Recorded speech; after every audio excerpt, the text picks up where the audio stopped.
Olá a todos! Nesse bloco nós vamos conhecer um conhecimento muito importante para você, vestibulando e pré-ENEM, que é a concentração das soluções. Mas primeiro a gente precisa conhecer alguns conceitos importantes antes de falar de concentração.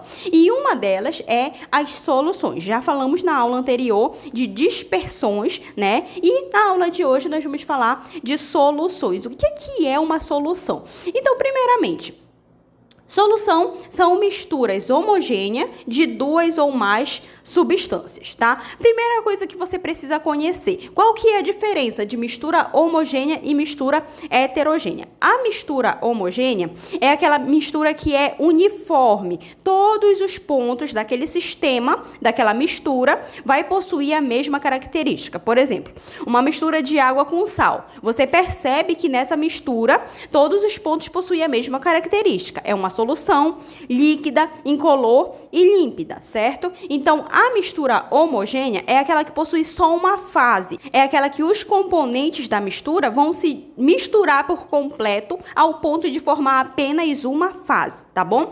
E o que é o heterogêneo? É aquele que você percebe a presença de duas fases, como é o caso da água do óleo, como é o caso da água com areia. Você percebe que é uma mistura, mas que não se misturou por completo ao ponto de formar uma única fase, tá bom? Então, nas soluções é trabalhado apenas as misturas homogêneas de duas ou mais substâncias. Duas substâncias, como é o caso da água e do sal.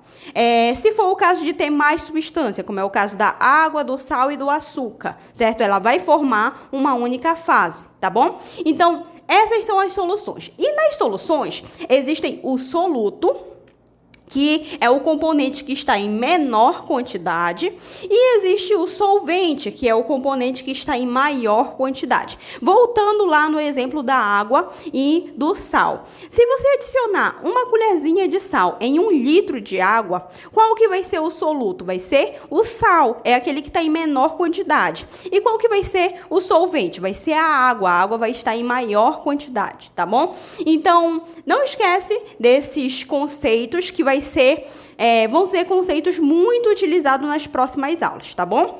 Agora nós vamos entender a classificação das soluções, porque quando se fala de soluções, as pessoas sempre imaginam uma mistura de líquido com sólido, e isso não é uma regra, não é regra que as soluções têm que ser mistura de líquido com sólido. Ela pode ser uma solução sólida, uma solução líquida ou uma solução gasosa, tá? Existem outras formas de se classificar as soluções, mas nesse módulo, a que mais vai interessar pra gente é a classificação segundo o seu estado físico, tá? Então, quais são as soluções sólidas? Por exemplo, as ligas metálicas.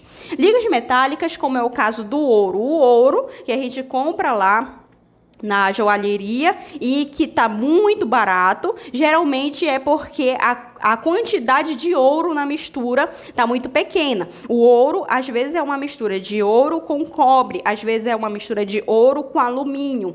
Então, a quantidade de ouro na mistura pode ser a parte predominante, que é o caso daqueles ouro mais caro, de 18 quilates, de 20 quilates. Quanto maior o quilate, maior vai ser a quantidade de ouro na mistura. E pode ser uma quantidade, né, bem pequena e que a gente acaba sendo enganado na hora de comprar aquele colar bonito, né? Solução líquida é o caso do vinagre. O vinagre é uma mistura de ácido acético com água. Da mesma forma como foi o nosso exemplo da água e do sal, da água e do açúcar, a mistura, apesar de ter sido adicionado uma substância sólida, mas na mistura formou uma solução líquida. Então, ela entra aqui na classificação de soluções líquidas. E existe a solução gasosa, que é o caso do nosso ar. O nosso ar é uma mistura de vários gases, né, que predominam o gás oxigênio e o gás nitrogênio. É uma mistura de duas ou mais substâncias? Sim. É uma mistura homogênea? Sim. Então, ele é considerado uma solução. Por que geralmente as pessoas, os alunos, imaginam que solução é uma mistura de água com alguma coisa? Porque a água, por ela ser o solvente solvente universal, ela é quase sempre muito exemplificada, certo? Mas por que, eu pergunto para você, por que a água é o solvente universal? O que acontece quimicamente falando para que a água seja classificada como o solvente universal? É o que a gente vai conhecer na próxima aula. Eu aguardo você, não esquece de curtir, compartilhar com seus amigos e se inscrever no canal.